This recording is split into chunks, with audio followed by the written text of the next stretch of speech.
Bueno, 16 de abril. Ya hace algún tiempo en la agenda del 17 dice llamar a Adriana. Desde el año pasado como que quedó ahí la cuestión, bueno, ¿qué haremos el próximo 17 de abril? Llamaremos igual, ¿no? Pues la historia, por supuesto, que sigue. Será una excepción en todo caso, por un lado, por la gran noticia de julio del año pasado, que es que encontró a su hermano, y por el otro porque está aquí en el estudio. Me refiero a Adriana Metz, hermana del nieto 140, hija de Graciela Alicia Romero y Raúl Eugenio Metz. Bienvenida. Por primera vez creo que acá en el estudio. Primera vez, hemos hablado buenos mucho. días. ¿Cómo andás? Bien, bien. Bueno, en Bahía Blanca con una serie de actividades, entre otras la de participar hoy a la tarde en este acto de reparación de legajos, entre los cuales está el de tu mamá. Sí. Ella fue estudiante de la Universidad Nacional del Sur, así que, bueno, estos son actos que reparan. Uh-huh. Reparan un poco la historia de lo que no llegó a ser, pero no por una cuestión de que mi vieja dejó de estudiar, abandonó, sino que, bueno, pasaron cosas. Claro, exactamente. Bueno, y ayer también con un conversatorio vinculado a la construcción de la identidad entre la dictadura y la democracia, que cuando te propusieron eso, ¿vos en qué pensaste? ¿Cómo es la construcción de una identidad en estos últimos 50, 40 y pico años de historia? Y bueno, en 50 años de historia es mi vida, así que nada, es lo que vamos construyendo con el día a día. Preguntas de las que se me hicieron ayer es cómo, si pude reconstruir la historia de mis viejos, cómo fueron mis papás como papás. Y como yo lo que respondía a esa pregunta es, bueno, como papás no sé, porque estuvieron un año nada más conmigo, y los que me pudieron contar cómo fue ese primer año de vida junto a ellos, cuando yo estaba en condiciones de preguntar, mis abuelos, que fueron los que estuvieron ahí, ya no estaban. Entonces, esa reconstrucción en mi historia no está. Sí está la reconstrucción de compañeros de militancia, de una vecina de acá de Bahía Blanca, de la familia, pero no poder reconstruir la imagen de mi papá y mi mamá, porque eso no está. Yo no tengo recuerdos conscientes de eso. Y realmente siempre lo digo, lo saben porque los 17 de abril me llaman, pero bueno, esto de reconocerme como hija no estuvo. Sí pude ver que mis papás estuvieron conmigo con el nacimiento de mi primer hijo, de lo que fue pasando, por lo menos en ese primer año de vida, ¿no? Ahí realmente me di cuenta de lo que me habían sacado. Por si hay, tampoco es obligación saberlo, si alguien nos está escuchando, la referencia al 17 de abril, a qué venía, obviamente tiene que ver con el nacimiento de su hermano aquí en el centro clandestino de detención, la escuelita, a propósito del testimonio de Alicia Parnoy, que daba cuenta específicamente, ¿no? de ese dato que es no menor, ¿no? Pensando cómo son también otras historias. Y en esto que vos decías sí, ese relato con el aspecto militante de tu viejo y tu vieja, ¿cómo fue ese vínculo con esa historia, con esa militancia? A ver, mis abuelos me contaron que yo no estaba con mis papás, no porque mis papás no hubieran querido o no me hubieran querido, sino que por culpa de los militares que se los llevaron. ¿Y por qué se los llevaron? Bueno, porque eran militantes políticos partidarios, y algo que no se podía hacer durante el periodo de la dictadura era eso, ser militante. Así que mi vinculación con eso fue desde ahí, ¿no? Desde saber que la militancia política no es un delito, no es algo malo, sino que, bueno, para algunos sirvió para justificar el desaparecer gente, ¿no? Y hace un tiempo empecé a amigarme con el término, siempre siento que me queda grande, ¿no?, de ser una militante de derechos humanos, ¿no? Por mi trabajo en Abuelas, en la búsqueda ya, ahora no de mi hermano, sino de los casi 300 que nos falta por encontrar, ¿no? Claro. Así que el acercarme a su militancia también forma parte de mi vida, ¿no? En eso, en lo que voy haciendo en el día a día. Charlábamos este 24 con algunos de las personas que se manifestaban aquí en Bahía, y le preguntábamos eso, ¿no? En este contexto, volver también a esas militancias y qué destacaba cada quien de la militancia de esa generación. ¿Vos tenés algún valor, alguna experiencia, alguna anécdota, lo que sea, de reivindicación o incluso también de crítica, ¿no? Porque también ese es otro capítulo que queda ahí pendiente de una mirada crítica también de lo que fue ese aspecto, ese proceso? No, creo que no podría señalar con el dedo esto sí, esto no, o es mucho o es poco, porque yo no estuve ahí. Sé lo que me contaron y lo que cada uno fue procesando de ese tiempo, ¿no? Sí sé que hay un proceso histórico que llevó a pensar que la lucha armada estaba bien y que había posibilidades. Obviamente con el diario del lunes sabemos que cualquier enfrentamiento contra el Estado, con todas las herramientas que tenía el Estado en ese momento, y además un Estado que tenía como idea un plan sistemático de desaparecer a los opositores, obviamente con el diario del lunes sabemos que no, pero en aquellos años se pensaba que sí, que se podía revertir. Entonces no me parece correcto venir a señalar con ello, y menos desde el lugar de hija, ¿no? Digo, ¿quién soy yo para cuestionarle a mis viejos lo que ellos decidieron? Yo sé que me querían y mucho. Si no les hubiera dado lo mismo que pasaba en nuestro país. Claro. Total, ellos el plato de comida lo tenían, el techo lo tenían, entonces el resto que se joda. Pero ellos pensaban en un futuro.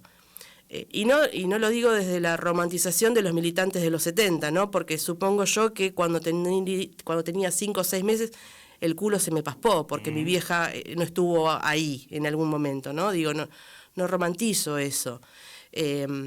Pienso que mi viejo se fue a Cutralcó a establecerse para que después fuera mi mamá conmigo, y durante ese tiempo mi mamá estuvo maternando sola.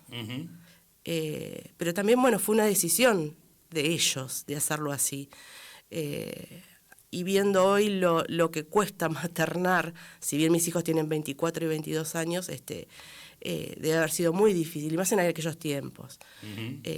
Entonces, venir a opinar de lo que pasó con ellos no podría, no me parece justo. Conocí a un marplatense militante que decía que nosotros militábamos por ideales, algunos militan hoy por el auto, por el cambio del auto. Y eso pesa un montón, eso pesa un montón, porque se ve, se huele, se está. Entonces eso sí duele un montón. Adriana está integrando ya formalmente desde hace unos cuantos años Abuelas, y bueno, eso implica también otro camino, otro rol, otra tarea en particular. ¿Cómo se fue dando? Con el acercamiento a Abuelas empezó en el 2003 con una entrevista para el archivo biográfico familiar, que es el archivo que le entrega a Abuelas a los nietos cuando recuperan su identidad. Y en ese archivo hay entrevistas a personas que conocieron a los padres de ese nieto, de esa nieta. En el caso mío me entrevistaban a mí para cuando apareciera mi hermano entregarle el archivo. Ese fue un primer acercamiento después de haberme ido de Bahía Blanca a Mar del Plata, año 2003. Y en el 2006 me llegó información de un pibe que posiblemente fuera mi hermano, y me dijeron, bueno, lo vamos a ir a ver. Bueno, voy yo. ¿Vos venís? Sí, voy. Si a mi hermano, ¿quién más que yo va a ir? Y eso hizo que me fuera desde acá hasta Bragado, que es algo que lo cuento así tranquila porque ya lo declaré en el juicio acá en Bahía Blanca, ¿no? En el 2011. Y me encontré con un muchacho con el que le planteé que estaba buscando a mi hermano, nacido en la escuelita, y que pensaba que podía ser él. Y él me dijo, mira, yo sé que no soy hijo biológico de quien me crió, pero no creo venir de ahí, me dice, pero para que llamo a mi vieja y le preguntamos. Y fue mi primera experiencia en esa situación. Y bueno, nada, el pibe se analizó y no era ni mi hermano ni el hermano de alguno de los que estamos buscando, ¿no? Porque una de las posibilidades que me dio el flaco era, bueno, pero yo me analizo con vos. Y entonces yo le digo, no, con el banco. Claro. No, yo me analizo con vos. Entonces yo pensaba, si se analiza conmigo y dice y el resultado es negativo, él va a pensar que no es hijo de desaparecidos, y por ahí es el nieto de otra abuela que está buscando, y entonces ahí sin la formación institucional de Abuelas me salió lo colectivo, ¿no? Si no es mío puede ser el de otro. Claro. Hay que hacerlo como corresponde con el Banco Nacional de Datos Genéticos. Se analizó y dio negativo, con otra historia, porque también la apropiación de niñas y niños durante el periodo de la dictadura utilizó las mismas herramientas, el mismo andamiaje que utilizaba y que sigue utilizando hoy el tráfico de niños, que si bien está más controlado, se le ha dado una formalidad a eso, pero sigue ocurriendo, ¿no? Entonces, ese primer acercamiento en el 2006, creo que, sí, 2006-2007. Bueno, después vino el juicio acá en Bahía, declaré, y tenían que terminar de armar el archivo biográfico para mi hermano. Así que en el 2011, en paralelo con el tema de que tenía que declarar acá en el juicio, empecé a ir a la oficina de Abuelas Mar del Plata. Y un día le planteé a Fernanda, que es mi compañera de oficina en Abuelas, digo, mira, quiero tener una participación activa, ya no de venir de casualidad o venir un día, sino de tener una participación activa en la búsqueda de mi hermano. Fernanda habló con Abuelas Capital, habló con la abuela referente de Mar del Plata, y bueno, y yo empecé a trabajar en la oficina con la condición de que si yo no podía hacer el trabajo que necesitaba Abuelas, iba a seguir estando en Abuelas buscando a mi hermano, no ya con un trabajo fijo. Y bueno, y ahí empecé en el año 2012. Después en el año 2017 empecé a ir una vez por mes a las reuniones de comisión directiva como oyente, porque bueno, era algo que me interesaba, las cuestiones institucionales, la formalidad de una institución que además no estamos hablando del club de bochas, no, claro, sin desprestigiar al club de bochas, ¿no? Pero hay otras cuestiones en juego, ¿no? Hay una institución que tiene un reconocimiento internacional, entonces, me parecía que si yo quería tener una participación activa tenía que formarme dentro de la institución. Así que, bueno, además de consumir el material de Abuelas, los libros, todo lo que produce Abuelas en cuestión de información, en cuestión de conocimiento. Bueno, ir a las reuniones de comisión directiva me parecía que era un buen punto. Y en el año 2023 ingresé en comisión directiva, ya como vocal. Yo me río, ¿no? Pero por un lado porque hay un interés de formar parte, de estar y de continuar en la búsqueda, pero por otro lado porque hay una cuestión biológica que hizo que las abuelas dejaran de estar, ¿no? Entonces, la búsqueda no termina cuando una abuela fallece, sino la búsqueda termina cuando encontramos al nieto o nieta. Así que ese lugar, un poco porque lo busqué y otro poco por una cuestión de necesidad de la institución es que lo estoy ocupando. A mí me da muchísimo orgullo ser parte de Abuelas y me parece que, bueno, que no es así nomás. Claro. Me pone muy nerviosa cuando tengo que hacer una actividad de parte de Abuelas, que es totalmente distinto a cuando la llaman a Adriana, claro, ¿no? Hay otro peso ahí. Y bueno, esto lo cuenta también muchas veces Estela, ¿no? Mientras alguna de ellas esté, está claro que dónde está el rumbo, pero es un proceso inevitable, desabuelas sin abuelas, cómo se piensa, cómo se proyectan. Las abuelas vieron esto desde hace muchos años, o sea, no es de ahora. Terminada la dictadura, comenzaba la democracia, los pibitos no estaban apareciendo y se dieron cuenta de que esto iba a llevar mucho tiempo. Lograron la herramienta del ADN, que sin eso hubiera sido imposible, pero lo lograron. Lograron la creación de la CONADI, que también sin eso hubiera sido mucho más dificultoso. Pero hay algo con lo que no pueden luchar, que es con el reloj biológico. Y ahí empezaron a incorporar a los nietos que habían recuperado su identidad a formar parte de la institución, ya no como muestra del trabajo realizado, sino como continuadores de la búsqueda. Así que nos fueron transmitiendo. Si bien yo digo, y esto que no escuchen las viejas, son muy agarradas con la información, pero este conocimiento sí lo fueron transmitiendo. Yo ahora con el encuentro de mi hermano estoy llevando a la práctica lo que escuchaba desde la teoría que me daban las viejas, de que cuando se encuentra el nieto se le da espacio, se le da tiempo y se le da mucho amor. De la forma en que sea. Una forma de dar amor es cuidándolo. Digo, me preguntan, ¿te puedo preguntar esto de tu hermano?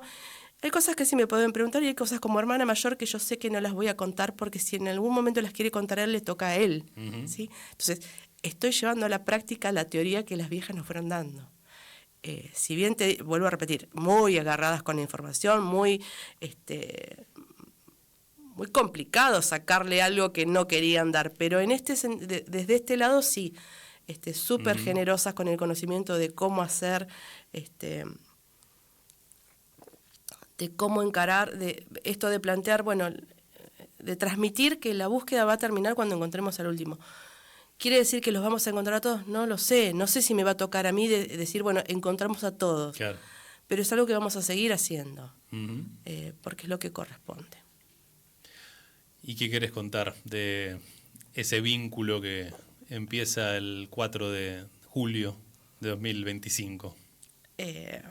Nada, yo estoy re contenta, ¿qué querés que te diga? Si bien yo me imaginaba a mi hermano, lo vi por videollamada y después lo vi personalmente, y en lo que yo me imaginaba que iba a ser físicamente a mi hermano no era eso, porque yo tengo el recuerdo de mis primos de mi edad, y mis primos eran rubios y de ojos verdes, entonces yo decía, bueno, mi hermano va a ser así, como mi papá. Y no, mi hermano no es ni rubio ni de ojos verdes. No digo que tiene pelo negro azabache, pero no es rubio. Ajá. Y no digo que tiene ojo negro, pero ojos marrones, como yo, digamos. O sea, tampoco somos hermanos, tan distintos no somos, ¿no? Pero ese parecido físico que yo me había idealizado que iba a tener, no estaba. Y en ese primer encuentro yo dije, bueno, por suerte está el ADN, que dice que es mi hermano, porque si no yo nunca lo hubiera pensado en el primer encuentro. Ya en el segundo, en el tercer encuentro ya empiezo a ver rasgos de la familia. Si bien no soy única en la forma de hablar, pero hablamos muy parecido, en la forma en que hablamos muy parecidos. La voz, yo tengo la sensación de que la voz es muy parecida a la de mi tío Néstor, el gemelo de mi papá. Entonces, por ende, tiene la voz parecida a mi viejo. A nuestro viejo, en este caso. Y después eso que yo decía que no es parecido, bueno, sí, se parece, es re parecido al tío Luis, uno de los hermanos de mi papá. Pero también tienen algo de Romero. Bueno, obviamente, el 1.35 por 10 a la 12 pesa, pesa un montón, y están esos parecidos. Y tiene una forma de resolver situaciones que hacen que diga, bueno, sí, es eso, somos eso. Somos un quilombo, nos enroscamos con 20.000 cosas, pero al momento de resolver, resolvemos y hacemos. Bueno, eso está en él, ¿sí? Yo cuando hablo con él, está bien, lo busqué 48 años, ¿no? Se supone que algo debe de influir eso, pero yo me siento que estoy hablando con un extraño. Es un rostro nuevo, pero no es una persona extraña. Y él dice que pegó onda conmigo. Así que, bueno, yo le digo que eso es hermandad, no es onda, claro. Eso es hermandad. Pero vamos. Yo ahora sé dónde está y él sabe que hay una historia que no le contaron y cuando él quiera, cuando él pueda, tiene acceso a eso. Entonces eso es un montonazo, porque antes del 4 de julio no había nada de eso. En realidad, a él lo convocan en abril del 2025 para plantearle que había elementos para pensar que era hijo desaparecido. Sí. Él ingresa su muestra al Banco Nacional de Datos Genéticos en abril y en julio está el resultado. Durante todo ese tiempo, él en algún momento entró en la página de abuelas y vio la información y ahí se encontró, bueno, se dice, si soy un nieto, soy este. Ajá. Él encontró ese parecido que yo no vi, él lo encontró y además porque él está anotado el 17 de abril de 1977. Entonces era como, bueno, sí, soy ese. Y hay dice que bueno, que él vio la foto que está publicada en la página y dice, sí, y le cuenta a Manu Goncalves y dice, sí, somos parecidos. Entonces cuando Manu me cuenta eso a mí, permiso, ¿no? Pero Manu me dice, sí, él los vio parecidos, hijo de puta, le digo, en la barba nos vio parecidos. Bueno, no, pasado el tiempo veo que sí, que hay un parecido, ¿no? Pero bueno. ¿Y de la historia de la apropiación y demás se sabe algo? ¿Cómo se puede reconstruir eso? Está en investigación, está en ese proceso, ¿no? Si bien quienes figuran como padres fallecieron los dos, pero bueno, eso está en investigación y se va a investigar acá en Bahía Blanca, porque bueno, el nacimiento fue acá y la apropiación fue acá. Sobre este punto, ya ahora hablando en general, y habiendo pasado 50 años del golpe hubo distintos balances. Charlábamos, por ejemplo, con Raquel Robles hace algún tiempo, y ya marcaba la dimensión esta del terrorismo de Estado y realmente lo que faltaba, ni que hablar en patas civiles y demás, pero en estas historias en particular, las distintas instituciones, ¿no?, que fueron participando en esa cadena de apropiaciones. Porque por ahí tenés las investigaciones más cerca, ahí ¿qué concretamente se avanzó y qué no? ¿Qué personajes que fueron parte de ese terrorismo de Estado, no individualmente, ¿no?, digamos, sino como roles, quedan por fuera de lo que se ha podido juzgar? Mirá, hay tantas líneas de investigación como casos resueltos, porque si bien quedó demostrado que hubo un plan sistemático de apropiación de niñas y niños, pero lo que usaban, lo que tenían a mano. Claro, no había una única metodología. No había una única metodología. Nosotros tenemos en Mar del Plata, por ejemplo, partidas de nacimiento de hombres y mujeres que vienen a consultar abuelas, que dicen, mi mamá me dijo que no es mi mamá. O sea, que ya tienen la confirmación de que no son hijos biológicos de quienes lo criaron, pero la partida de nacimiento dice otra cosa. Y la misma partera que firmó esa partida de nacimiento le firmó la partida de nacimiento a otro que sí sabe que es hijo biológico y que sí lo fue, porque no había tantos para hacer esa firma.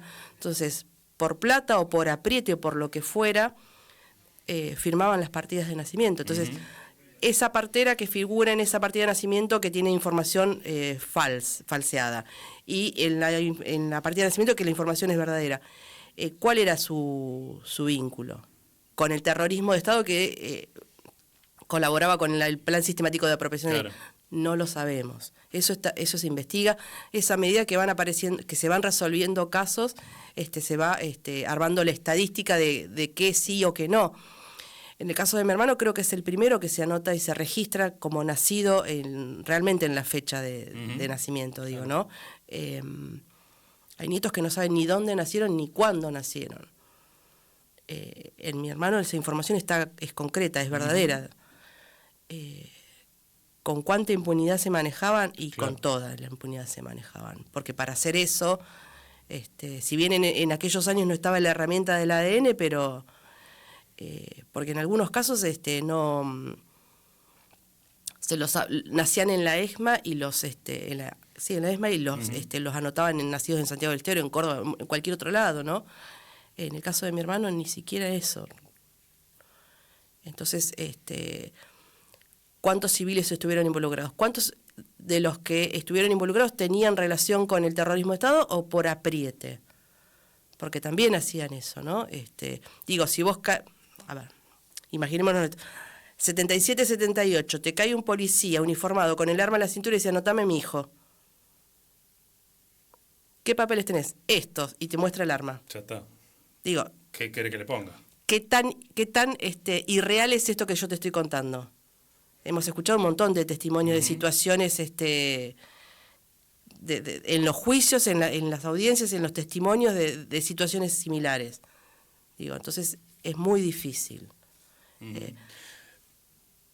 ¿Qué te pareció el video del 24 de marzo del gobierno? Propaganda. Yo no voy a discutir los sentimientos de una persona, entonces desde ahí... Obviamente que vi la primera mitad, la segunda mitad no la vi porque... La primera mitad, recordemos, es que me involucra, de una historia de una nieta recuperada, digamos, ¿no? Que... se quedó con su familia apropiadora, y habla de una revictimización por parte del Estado en el proceso de restitución de su identidad, ¿no? Sí, que obviamente les importa un bledo lo de la revictimización, y es una nieta que recuperó su identidad biológica, pero sigue apropiada. O sea que desde ahí ella le puede decir al apropiador como ella quiera, porque es lo que ella siente, pero eso no cambia que sea un apropiador, porque ella sabe. De hecho, ese video también deja bien en claro que eso existió. Porque en realidad la pregunta tiene más con eso, digamos. ¿Qué entendés que buscaban ahí? En todo caso, ¿qué efecto tuvo eso? Porque es, en definitiva, más allá de la valoración del caso puntual, es la confirmación de lo que se ha denunciado respecto al plan sistemático. Bueno, cuando se habla, a ver, en lo que recuerdo del video, ¿no? Miriam no habla de cuáles son los delitos por los cuales fue juzgado el apropiador, ni cómo fue el nacimiento de ella en la ESMA, ni cómo fue, cuál fue el destino de su mamá, ni por qué llegó a dar a luz en la ESMA, ¿no? Entonces, hay algo que nos está hablando. Entonces, la intención es reflotar la teoría de los dos demonios, eran malos contra malos, porque como eran subversivos había que quedarse con sus hijos, qué sé yo, no sé cuál fue la intención. La repercusión que tuvo creo que es la que nosotros le estamos dando hablando de eso, más que nada, porque el que vio el video entendió que hubo un plan sistemático de apropiación de niños y niñas, y más allá de que lo que sienta Miriam por su apropiador, no se puede discutir eso, no te puedo discutir, es como discutirle al hincha de Boca, vos sos hincha de Boca, es una pavada eso, no tiene sentido. En todo caso, la respuesta más clara fue el 24 de marzo, ¿no? Obvio, ahí estuvo la respuesta de ese video, ¿no? La repercusión del video del 24 de marzo fue el 24 de marzo. Ahí está. ¿Y vos cómo lo viviste, de los 50 años en particular? Enloquecida de un lado para el otro, pero bueno, contenta en el sentido de que solamente me encontré con 3 personas conocidas, porque con el resto de a los que quería ver no pude, porque había muchísima gente en Mar del Plata, había muchísima gente. Entonces eso se puede meter con un montón de cosas este gobierno, pero hay un tema que aunque sean votantes de la Libertad Avanza, van a salir a defender que es memoria, verdad y justicia. Y que por más videitos que hagan, hay algo que ya está claro, ¿no? Que hubo un plan sistemático de exterminio y de apropiación de niñas y niños, y que eso no lo cambia un video de 30 minutos o de 40 o de lo que sea. A ver, existen los terraplanistas, digo, entonces sí. También puede existir un negacionismo. Cosas que no vamos a discutir. Claro, discúlpenme los terraplanistas, si los comparo con los negacionistas, claro. No si los ofendo. Igual en los últimos días les debió haber quedado claro, ¿no? Más o menos la cuestión. Discúlpenme si los ofendo a los terraplanistas compararlos con ellos, ¿no? Digo, hay una falta de respeto a lo nacional, a nuestro país, que no se puede creer, porque cuando discuten los 30.000, como si eso fuera el problema, digo, o los 8.691 de CONADEP, ¿no leyeron por qué está ese número? ¿No llegaron a comprender que es un número abierto porque faltan testimonios, porque faltan denuncias? ¿No llegaron a entender eso? Sin embargo, nadie de estos cuestiona los 6 millones de judíos, ¿no? Digo, tampoco los cuestionaría, digo, no es esa la idea, digo, pero claro, cuestionan un número, no cuestionan lo que hicieron. Digo, porque modifica algo si fueron 32.000 o 22.000 o 8.691. ¿Cambian algo lo que hicieron? Eso. Y respecto de abuelas en particular, lo que contaban en estos días es que las denuncias se multiplicaron post 24 de marzo. Sí, a ver, nosotros sabemos que hay determinados momentos en los que hay picos de consulta. Cuando hay una restitución, hay un pico. Para el 24 de marzo, para el 16 de septiembre, para el 22 de octubre, que es el Día Nacional por el Derecho a la Identidad. Sabemos que hay picos ahí porque hay una mayor difusión de lo que ocurrió en nuestro país durante la dictadura. Y eso hace que personas de 45 o 50 años digan, pucha, voy a hacer algo con esto que yo siento o con esta duda que tengo. O también pasa que, yo voy a decir esto y les voy a contar esto que yo sé porque tengo esta información. Entonces, eso siempre pasa. Pero este año obviamente fue mucho mayor la difusión de los 50 años de la conmemoración del aniversario, entonces eso también provocó el aumento de consultas, ¿no? Desde presentación espontánea, es decir, de las personas que tienen dudas y de las personas que tienen información. Porque, a ver, sí, memoria completa, bueno, abran los archivos, díganos los listados de las... yo recuerdo a mi abuelo decir que había listados de listados de espera para quedarse con los bebés, ¿no? Eso ya mi abuelo lo sabía y mi abuelo falleció en el 82. Ya sabía eso, ya se sabía eso. Y bueno, con el tiempo quedó demostrado, ¿no?, que hubo un plan sistemático de apropiación. Entonces la única forma que tenemos de tener un número exacto es que digan a cuántos se llevaron y de dónde los dejaron sus restos, ¿no? Lo mismo que con los nietos, nietas que estamos buscando. Nosotros tenemos un listado totalmente abierto porque con los juicios y con los testimonios de los sobrevivientes vamos incorporando grupos familiares. La última incorporación que se hizo fue un grupo familiar que cuando denunciaron la desaparición no sabían que la mujer estaba embarazada de 6 meses. Y un sobreviviente dijo, yo estuve secuestrado y me encontré con fulano Mengano, y Mengano me dijo que estaba con su mujer embarazada. Se pudo identificar a esa pareja, y ese grupo familiar fue ingresado, ¿no?, a abuelas, ¿no?, a abuelas y a CONADI como familia de búsqueda.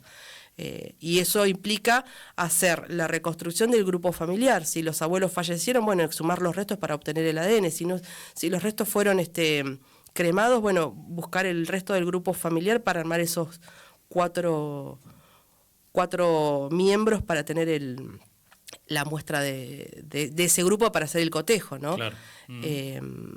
Bueno, esto fue hace muy poquito. Y una de las cosas que contaban es que muchas de esas denuncias venían de una nueva generación, ¿no?, que consulta o brinda datos, lo que sea, pensando en sus padres y madres. Claro, como el papá, la mamá que tiene dudas sobre su identidad y que no hace nada porque le pasa la vida misma, pero esa duda en algún momento la comentaron con sus hijos y son sus hijos los que sí quieren saber, los que sí quieren hacer. Claro, pues no es la duda del padre o la madre, sino también la propia. La duda propia, claro. Bisnieto sería en este caso, ¿no? Exacto, exacto. Bisnieto de las abuelas.